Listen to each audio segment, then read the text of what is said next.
साथियों, सरलीकरण पर आधारित आपने बहुत सारे प्रश्न पढ़े होंगे, लेकिन मैं आज एक नया वीडियो डालना चाह रहा था कि इकाई अंक पर आधारित प्रश्न को कैसे बनाएं। तो आपने सुना भी होगा, बनाया भी होगा कि यहाँ पर जो पावर 654 है, इसको 4 से भाग दे देना है। 4 से भाग देने के बाद क्या होता है कि 4 से भाग देना है 654 को। तो क्या होगा, 4 एक 4, 2 5, 4 6 के 24, 1 4 4 3 12, 2। ये शेष 2 बचा। अब शेष 2 बचा, सबसे पहला बात आता है कि 4 से भाग दें क्यों। पहला बात यहां पे ये खड़ा होता है, 4 से भाग तो हमने दे दिया, ये याद रखने वाली विषय वस्तु हो गई। मैंने शुरुआत के वीडियो से ही कहा है हमने कि ऐसा कंसेप्ट जिसमें हमें याद नहीं रखना पड़े, ये तरीका ढूंढना है मुझे। 4 से भाग देना है, ये सारे ने कहा है, ये मैं कह रहा हूं कि 4 से क्यों। तो 4 से भाग देने का एक ही कारण है कि किसी भी अंक का, अभी यहां पे 5327, इसका इकाई अंक हमको ज्ञात करना है, तो इसका इकाई अंक लेंगे। इकाई अंक में क्या है, 7। अब आप देखिए कि 7 के पावर में 1 डाल दें तो क्या होता है, इकाई अंक 7 होगा। 7 के पावर में 2 डाल दें तो 7 7 49, इकाई अंक में 9 होगा।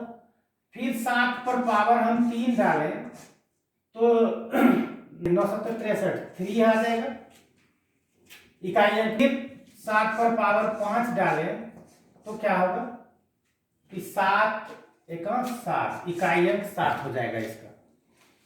यानी ये दिख रहा है कि हमने 7 पर पावर का इस्तेमाल शुरू किया है। 7 पर पावर 1, 7 पर पावर 2, 3, 4, 7 पर पावर 5। ये किसी भी अंकों पे लागू होता है, ऐसा नहीं है कि 7 पे लागू हो रहा है। यहाँ पे कोई भी अंक रहे, जैसे यहाँ 7 है, यहाँ 4 है, किसी भी अंक पर हम ये पावर का इस्तेमाल जैसे ही शुरू करेंगे तो ये दिखेगा हमें कि 4 बार पावर बढ़ाने के बाद ये रिपीट शुरू हो जाता है, रिपीटेशन आ रहा है। ये इकाई अंक का रिपीटेशन हुआ है। 7 9 3 1 के बाद ये रिपीटेशन हुआ, यानी 1 2 3 4 के बाद इसका रिपीटेशन हो गया, यानी दोबारा इस्तेमाल आना, मतलब दोबारा आना शुरू हो गया। इसलिए 4 से भाग दिया जाता है। अब ये तो समझ में आ गया होगा कि 4 से भाग क्यों देते हैं। अब याद रखने का झंझट खत्म हो गया कि 4 से भाग देना है, 4 से क्यों भाग देना है, ये तरीका है उसको पकड़ने का। तो ये जिस समय दिमाग में रहेगा 4 से भाग क्यों देना है, ये दिमाग से हट जाएगा।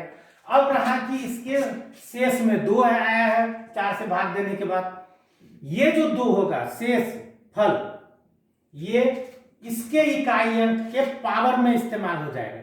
यानी कि 5327 का इकाई अंक क्या है, इकाई 7 का पावर हो जाएगा ये 2।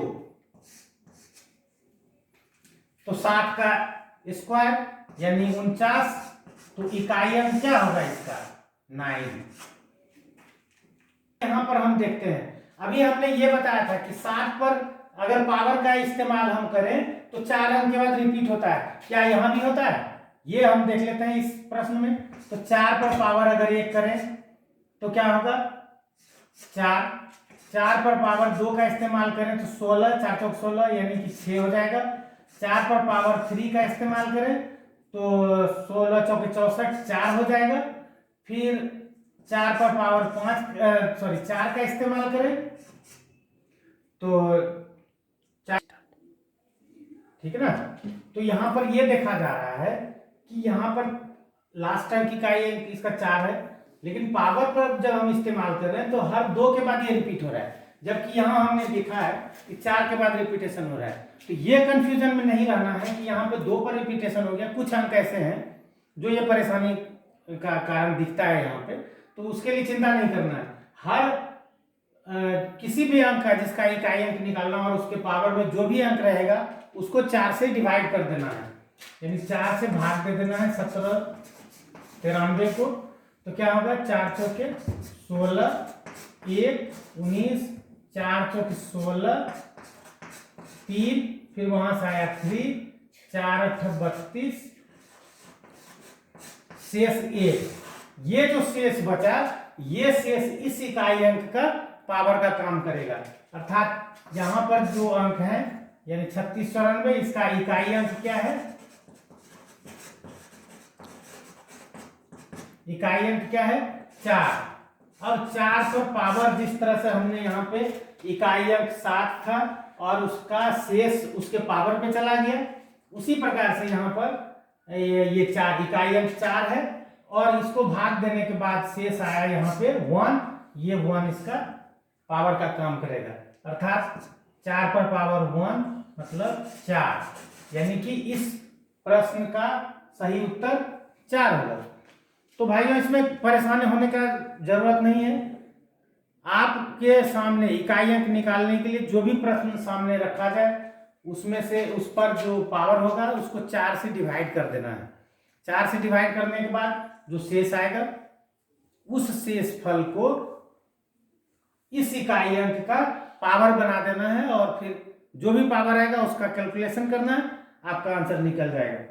अभी मैं आपको एक बात बताना चाह रहा था कि मैं रेलवे एम्प्लॉय हूँ, रेलवे में कार्यरत हूँ और कटिहार में पोस्टेड हूँ, बिहार कटिहार, और मेरा ऑफलाइन क्लास भी वहाँ चलता है मैथ और रीजनिंग का। कुछ मित्रों को अगर परेशानी हो, हमारे ऑनलाइन वीडियो में कुछ समझने में दिक्कत हो, अगर कटिहार के आसपास के हों तो बिल्कुल आइए। कटिहार में लंगड़ा बागान में मेरा रेसिडेंस है रेलवे क्वार्टर में, आप वहाँ आए, मैं ऑफलाइन आपके सारे प्रश्नों का तत्काल जितनी क्षमता होगी हमारी टाइम के अनुसार से मैं आपको कंप्लीट कर दूंगा। नौकरी में हूँ, समय का अभाव रहता है, हो सकता है कि वीडियो हमारा कुछ समय के अंतराल में आपको मिले, चिंता नहीं करना है। कोशिश हमारा रहेगा छात्रों को लाभान्वित करने के लिए ज़्यादा से ज़्यादा वीडियो दूं और कटिहार के आसपास के छात्रों से मैं यही अपील करूंगा कि वो बेझिझक बिना किसी चिंता के आप मेरे रेसिडेंस पर आ सकते हैं। नंबर है मेरा वहाँ पे फेसबुक पर या व्हाट्सएप पे मिलेगा, नहीं तो लिख लीजिए 9608654085, ये मेरा मोबाइल नंबर है। आप हमसे बात करें और मेरे रेसिडेंस पर आएँ, मैं आपको आपके सारे प्रश्नों का सॉल्यूशन दूंगा। धन्यवाद।